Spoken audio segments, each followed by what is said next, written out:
How are you guys? It's been a long time. I mean, not that long, 4 days, but I have a full-time job. All right, I work 9 days. No, I work 9 hours a day. So I don't have a lot of time, but I really love doing videos for you guys. So that's why today I'm gonna make you pro at this game. All right. So I'm level 50 and I'm gonna show you all the skills of the scholar and what they do and how they work. Plus I'm gonna show you what to do after level 50 and how do you get your gear, which is really important. I've made, you know, this character. I've made her a long time ago with her beautiful features and physics. Then I made this one, a ninja assassin. She's beautiful. I made a mage, which all the mages, I don't know why, but they all lolly types, and I don't really like that on a mage. I like the mage to be really serious and cool looking, but I guess that works for some. And then I made her.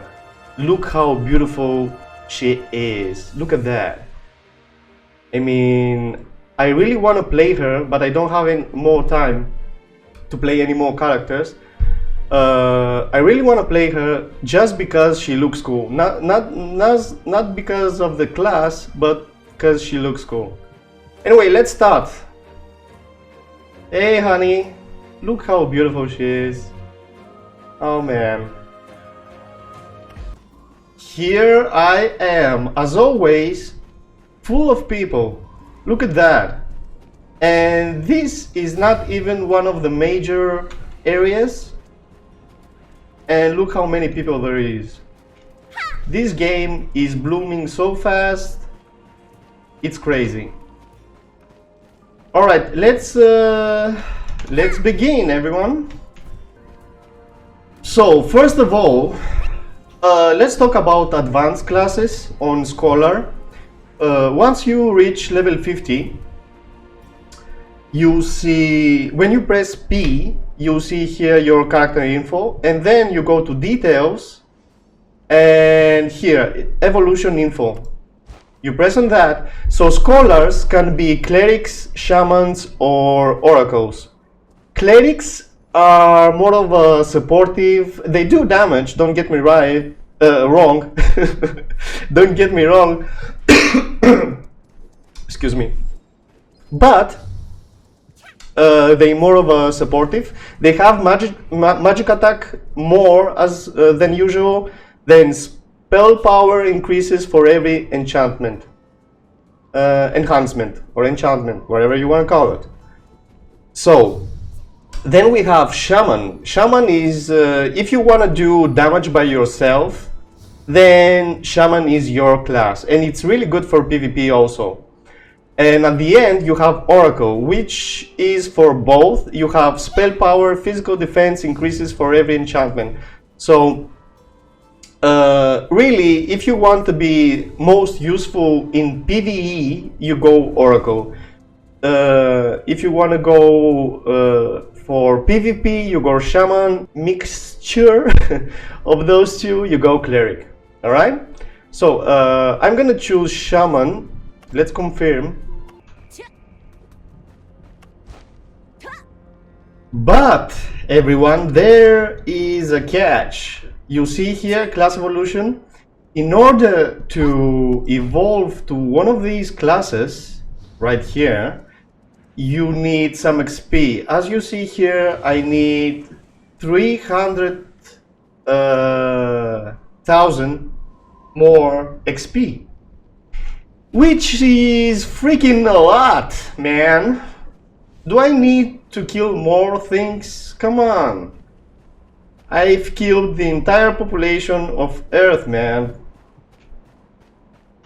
Anyway, so apparently I won't be able to choose my evolution advance, to choose my advanced class over here. But never mind that. Just when you got close to 1,000,000 XP, then you can choose one of these advanced classes as a Oracle, and as any other classes, of course, not only Oracle. But just remember Shaman PvP, Oracle PvE, Cleric PvP, and PvE. So now, let's show you the skills. The beautiful Scholar skills and the rotation. I'm not sure 100% if I'm correct on this, but I'm gonna show you anyhow. Let's find some targets, shall we? Let's change the bar over here. Alright, this is my bar. And let's go find people to kill. Let's talk about skills, baby. Let's talk about short MP. Let's talk about all the cooldowns, all the debuffs that you see. Let's talk about skills. What are you? Look at that guy.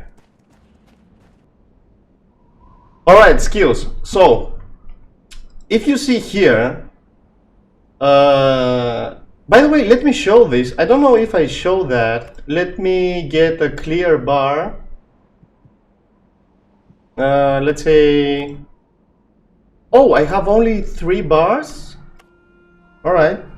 Anyway, let's say you wanna chain some skills together, alright? In order to chain some skills, you have to left click in an empty skill slot, and these empty skill slots will appear. Alright, additional 4 empty skill slots. Then you need to put the skill that you want first. Let's say you want Holy Spear here, right? And then you need to follow that with Glory. Then you put that here. Then you need to follow that with Punishment. There you go. So you have all these skills chained up together right now. And in order to cast them, let's choose a target. Let's you over here. You just need to press continuously one button. Let's say if you had that over here, press continuously 1. And he does first, second, and third. Look at that. Isn't that beautiful? You can chain whatever skills you want. But I'm gonna show you the correct way to do this. I'm gonna show you which skills you should chain. Divine Charge, for example, over here, applies a debuff. And this skill over here, where is it? Where is it? This here, Divine Nightmare, applies also a charge. And then you have this one,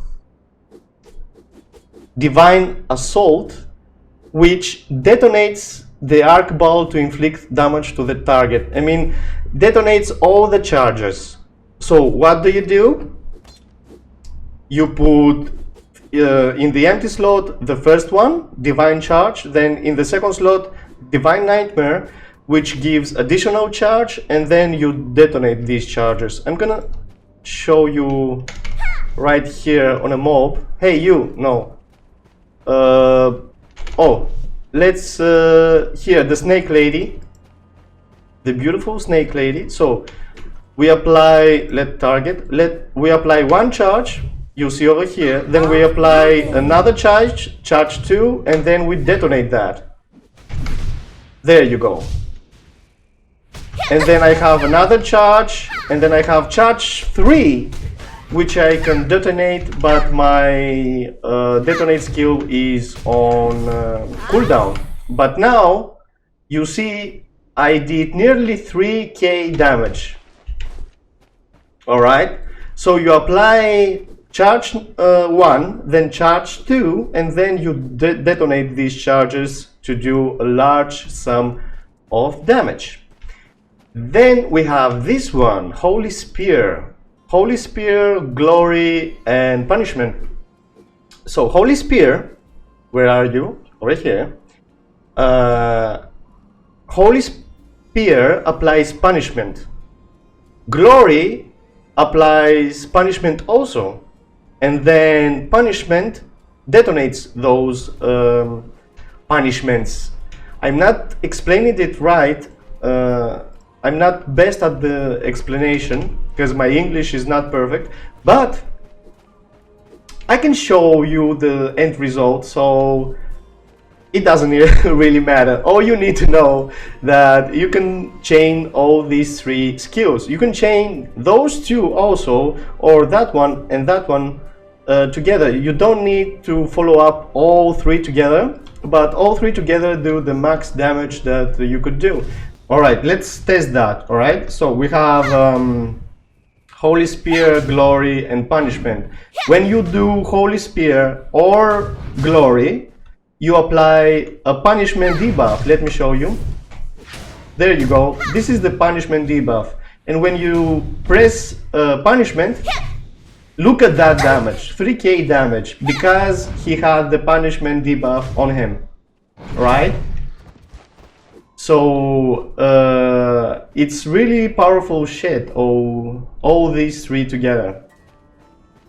Once you have the punishment debuff on someone and you cast punishment, then it does a big it does big damage. I forgot the word. Anyway, then you have Arc Slow and Divine Slash. You can chain those two together to do a large sum of damage, because Arc Slow slows enemies and Divine Slash does additional damage to slowed targets. So let me show you that to you. So I cast the slow and then I cast Arc Slow and look at that damage. Sometimes it crits, but not always. Alright, so I have these skills chained together. So these are my damage dealers over here. You see? Then that over here does damage too, but not always, only when it crits. Then I have Holy Sphere. I mean, Holy Sphere is not that good, on my opinion. It just continues damage. Let me show you. Stop killing all the mobs, please. I'm trying to do a YouTube video over here, man. People these days, no respect at all. Oh, you. Alright. So, Holy Sphere, basically, it's a skill that you can cast when everything else is on cooldown. So, if you don't have any other skills to cast while you're on cooldown, then you can use Holy Sphere. Alright? There you go. Then we have Imprison and Nemesis. Nemesis is really useful, guys. What it does is reducing physical and magic defense to the target. It's a debuff. It has a long cooldown, 1 minute cooldown, which it's really disappointing. And then you have Imprison, which imprisons a target, alright? So you can use these two in combination. You can imprison a target, then cast the magic defense and physical defense reducing buff. And then you can do all your rotations in order to do the max damage. I'm going to show you once more in another target. Once I find it over here. So let me cast Imprison, then the debuff, then I do Arc Slow.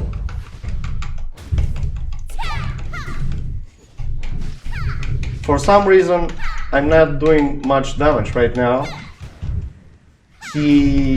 Alright. Let's go to Cut 2, please. Alright, here we are. So I'm gonna cast Imprison and then Nemesis. So let's see.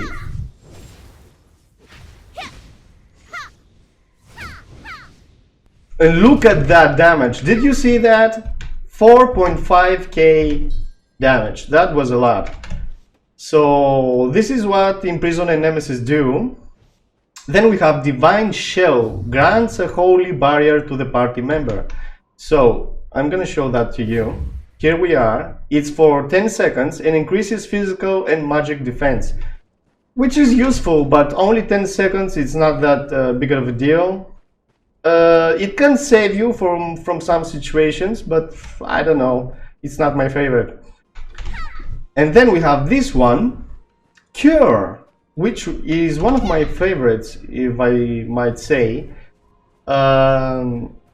So what it does is removes harmful statuses from the caster or a party member.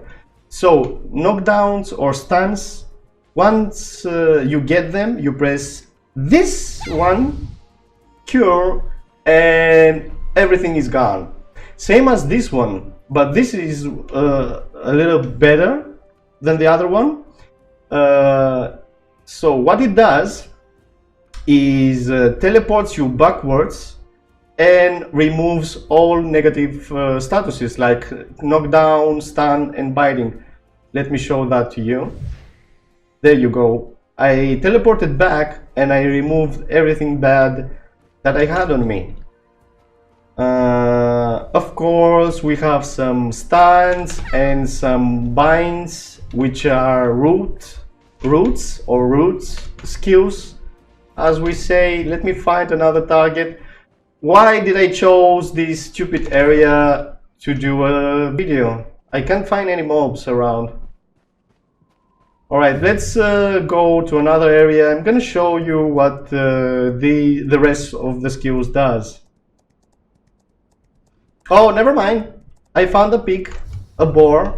Alright, so binding, let me cast that. And as you see, when you cast that, he can't move. And it lasts for 5 seconds. Or 4, I didn't really see. How long did it last? I don't know. But let me show you once more. There you go, and he can't move. He's rooted. Really useful skill, especially in PvP. And I'm going to combine that with Divine Slam. Divine Slam is a knockdown. Let me show you. There you are. There you go. He's knocked down. It's also really useful for PvP, and I use that a lot in PvE also when I'm solo XPing. Next, I already showed that, but Sanctum. Sanctum is a really useful skill, because you cast that on the ground and all your party members standing inside the circle get their mana regenerated. Really useful stuff. And we have Spirit of the Scholar, which increases the amount of HP healed by healing skills. So basically, if you cast that on, let's say, on your party member, and then you do a healing skill, they get healed more. Alright, they get more HP back because you did that buff on them. Alacrity is a really powerful skill also. Reduces kill cast time. So it makes you cast really fast. And if you combine that with this one, Conservation, reduces MP cost of the caster skills. So if you chain those two together, it gets really powerful. So let me do that, and look at now. I can cast really quickly. I don't know if you can. Oh, he died too. He died too quickly. But I can cast basically quickly, and I don't get my mana absorbed right away. Really useful stuff. Then we have Variant. When you cast Variant on someone, he becomes immune to all forms of attack and harmful statuses, and continuously heals the HP to the holy variant state target. So if I cast that on her, she is immune, but she can't move. She can't do any skills or attack, but she is immune and she gets her HP regenerated. So let me cast that on her. I need a target. Okay, let me cast that on you. There you go. So she's immune right now, and she gets her what you call HP regenerated, but she can't move or do any skills. So that's what it does basically. Let me kill her. Arc Nightmare. Die already. Okay. That's what it does basically, yeah. Prevent the target from attacking any actions and makes the target immune to all form of attacks and harmful statuses, right? Continuously heals the HP to the holy variant state target. The effect of holy variant fades when receives other movement impairing effect or damage. So there you go. Interesting skills. I haven't used it a lot, but I don't know. In some cases, it's really useful, I guess. So what else? Oh, my favorite of them all is, first of all, you have this one. Slightly increases the status effectiveness of the target. So if you do any stuns or binds or knockdowns, it increases the status. And this one, if you die, you get resurrected right away. So let me do that. Let me do that on me. There you go. And let's lure you out. Let's lure you out. Let's kick our Astel. Let's lure you out. Let's take you on. Right? Any more mobs over here? Ah, whatever. Okay, so I'm gonna let those guys kill me right here. But because I have this one, reincarnation, I'm gonna come back to life. Come on already, guys. I'm doing you a favor over here. Alright, and now, as you see, I'm dead. But because I had reincarnation, reincarnation tries to resurrect you. I'm gonna press confirm over here, and ta-da! I'm back to life. Of course, I have Weight of the Fallen Star. This is a debuff that you get when you die. But it's only 1 minute, not a big deal, right? So then you have 3 resurrection skills. Like one isn't good enough. You have a mass resurrection. You can resurrect the entire party member. The entire party. I'm sorry. You can resurrect all dead party members within range by divine intervention, and heals the HP and NP of the resurrected target by 10%. It's really useful in dungeons. You can resurrect the whole party, right? Then you have this one, Resurrection Summoning. Summons and resurrect a dead friendly target by infusing it with holy power. Heals the HP MP of the resurrected target by 10%.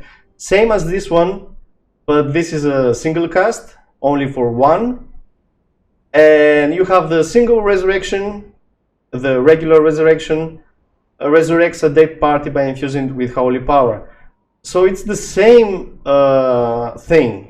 Basically, when this is on cooldown, you can use this one. Alright? I talked about this one, and what else there is?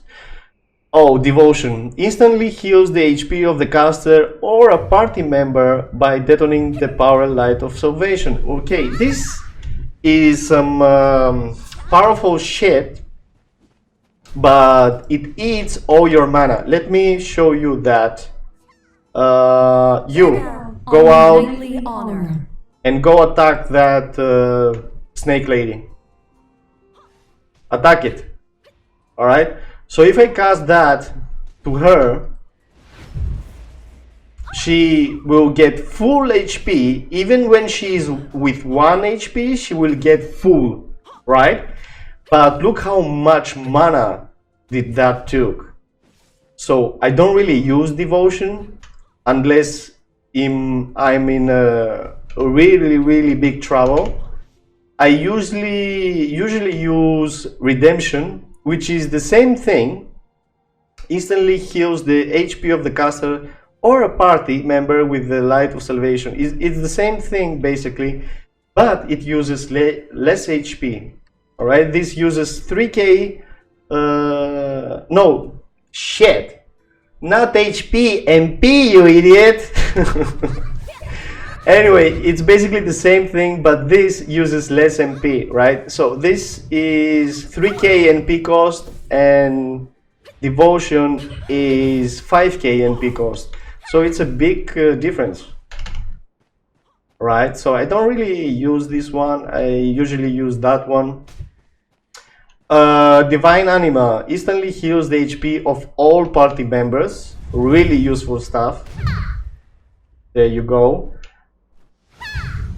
Here you go. And then you have this one, Divine Touch, instantly heals the HP of the caster or a target. It's not that powerful. Can I heal you, by the way? Let me try heal you. No, I want to heal. I can't heal. Okay. I wanted to heal the enemy, but it's not possible. So, this one heals the target, but it's not that powerful. You see here, spell power 1.2k. If you use this one, which is basically the same thing, but it's more powerful, spell power 1.5k. So this one, it's basically this one, it's the same thing, but that one, it's really powerful.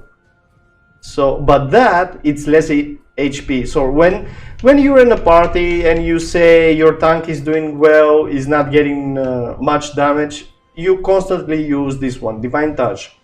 But when you're in a pinch, you use this one, because this, I mean, the casting time of this one is much more quicker than this one. Let me show you. So, shit.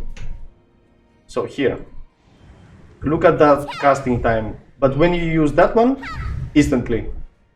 So this is really powerful skill over here, and I got it to +7. What other skills do we have? Let me see.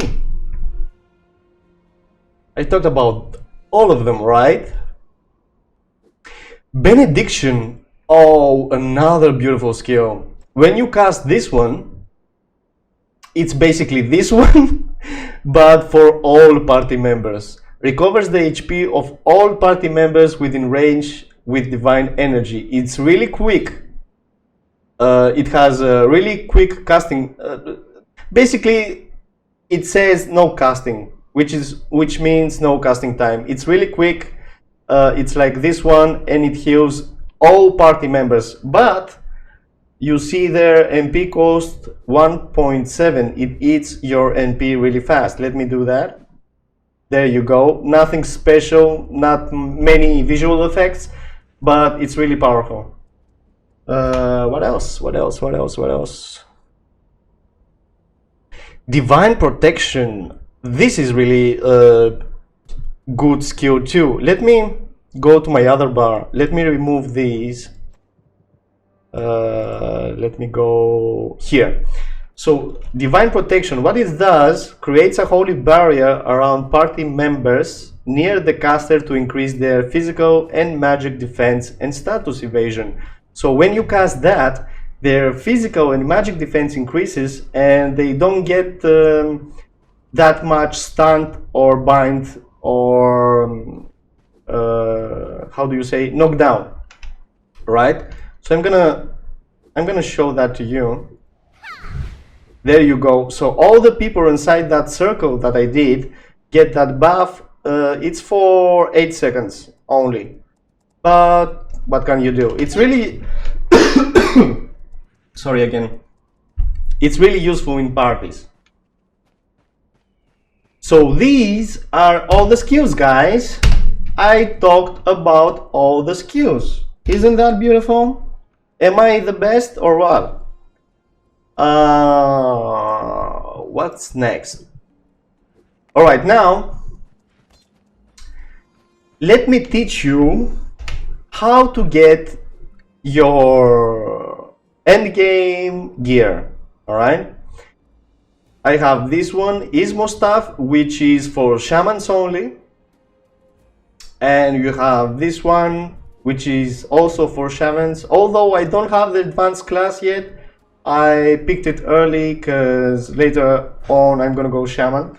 So these two you get from a quest. You get the armor from a quest that you need to kill 300 mobs. You heard right, 300 mobs. And for the weapon, you need to kill 600 mobs. 600 mobs.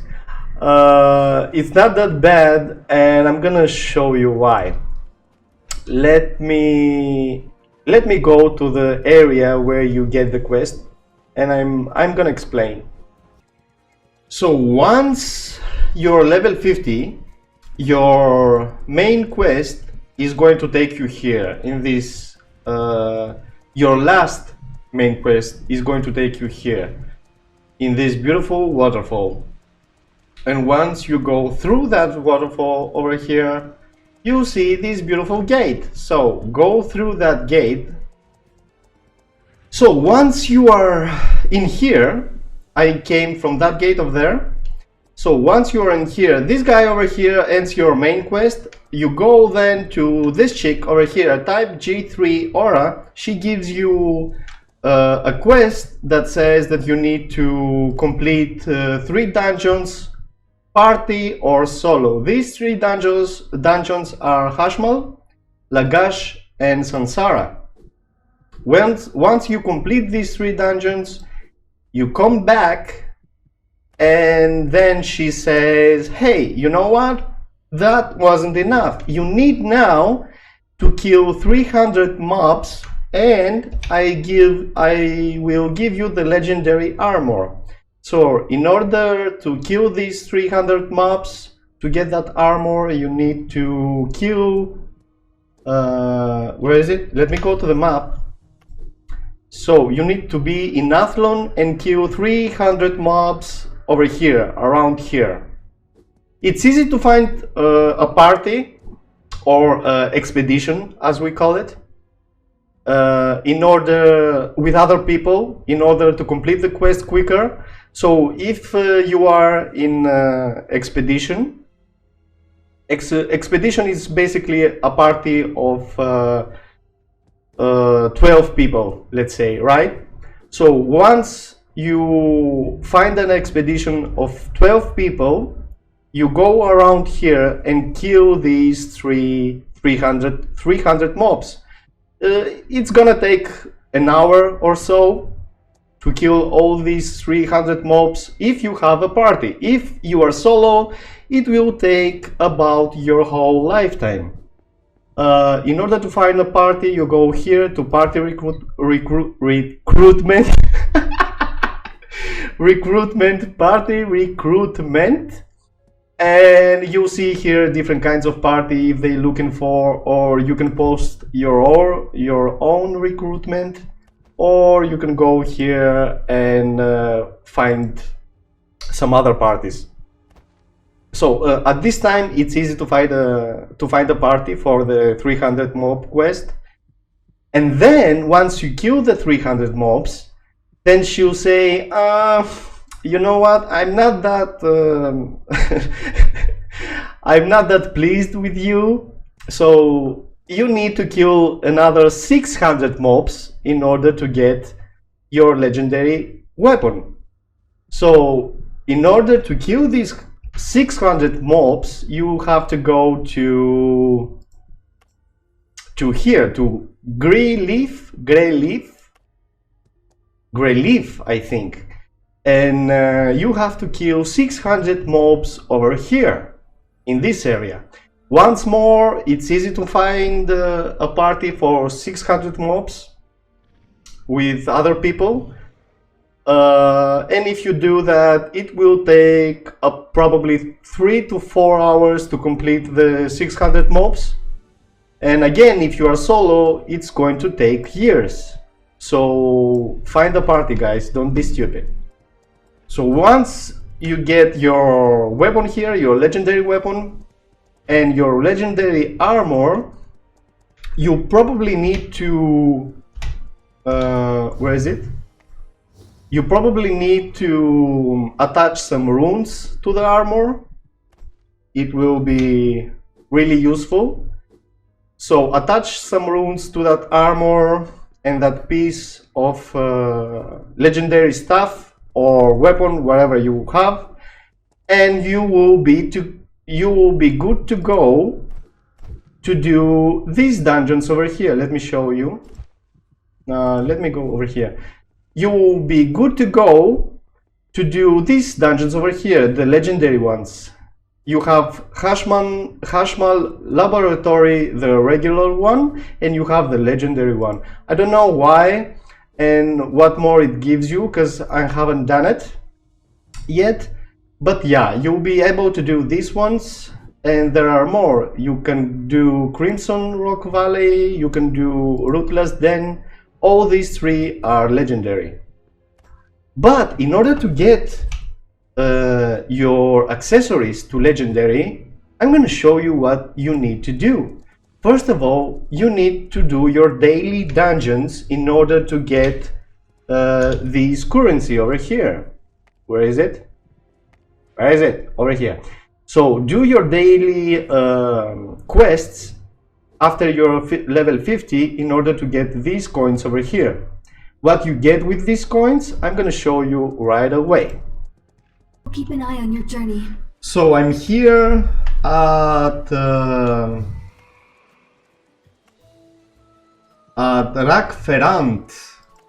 Rakferant and in Mayville. I'm here at Mayville, and if you go down this path, why everyone has better gear than me? I mean, better looking gear than me. Look at that guy. Beautiful statue. Anyway, you come here to this fountain, beautiful fountain, and then you talk to these guys over here. Let's talk to you. And he sells your relics, different kind of relics, in exchange for this currency over here, these coins. Then this guy sells you legendary armor and weapons and accessories if you want to buy them, but again costs these currencies over here. What do you sell? Dungeon tickets and Astel boxes, beginner access box. I mean, all these NPCs over here sell different kind of shit in exchange of your currency that you get from your dailies. So do your dailies and then get your accessories. Easy peasy. What else do we talk about? Look at that. This is where my father used to go, get drunk, and then get home and beat me with a shovel. And over here is where I grew up. Isn't that beautiful? What is this, by the way? Oh, a little bit of luck, as always. So what else do we talk about? We talked about skills, how do you get your armor, what to do after level 50. Oh, a chest. Oh, by the way, if you go downstairs, if you go down here, Star's Tale, here you can see different kind of monsters that you can kill, astels that you can get, and hidden boxes that you can find. And if you do them all, it's kind of like achievement. Not really, but kinda. And if you do them all, you get some kind of reward. I don't know yet, but I'm gonna show you in the future once I find out. What else do we talk about? Nothing. Let me hear about you guys. How are you feeling? How's your day? How's your wife, your kids, your family? You know, your boring, stupid job or something. I'm still going to cover a lot of more of Astellia, because we still need to talk about the different skills that the advanced classes has over here, what they do and how they work. We also need to talk about crafting, which I haven't covered at all. We need to talk about a lot of things. Also, we need to talk about how do you enchant your advanced class once you have it. Because once you have your advanced class over here, once you have, let's say, your advanced class to Shaman, then you can enhance your advanced class, right? With 1 million XP, and you get 1 star. Then you get 3 stars, 5 stars, and it goes on. Well, but we will talk about that in the future. So like, subscribe, and let me know what other games you want me to cover. What other MMOs? Because basically I have not only MMOs. I'm going to play Ghost Recon, the latest one, soon. Once it comes out for PC. But if you want me to cover, like, let's say, some other MMOs or other games, let me know. I basically have played all the MMOs of ah, shit. God, please let me speak English properly. But I'm an atheist, so it won't work. So yeah, let me know if you want me to cover other games, and I'll be there. In the meantime, I'm going to queue up for legendary dungeons, and I'm gonna record that and upload that in the next video. So thank you for watching. By the way, something that I noticed, remember how I said that they really need to design more outfits and more armor, different kinds of type of armor for the players? Look at that. I got this one over here, right? Which is a legendary armor. It's level 50 legendary armor. It's end game armor, right? And if you see how it looks, look at that. It's the same shit I had as level 1. That's really disappointing, man. So level 1 armor and level 50 armor looks the same. Same as the staff. I had that staff when I was level 12 or something, and it's the same shit. And when I move, these thingies over here don't move, they are still. You see that? They're supposed to move because they are ornaments or something, but no, they stay still. So disappointing, man. But other than that, it's a cool game, in my opinion. It's a chill, cool game that you can play with your friends. It's not that grindy once you have a party, and it's not that difficult also. It has some difficulty playing the different kind of classes, but for now, it's not that terrible. So, I'm gonna say bye to you for now. and see you in the next video. Oh, look at that! This is where I got my first kiss. Yeah, from my uncle.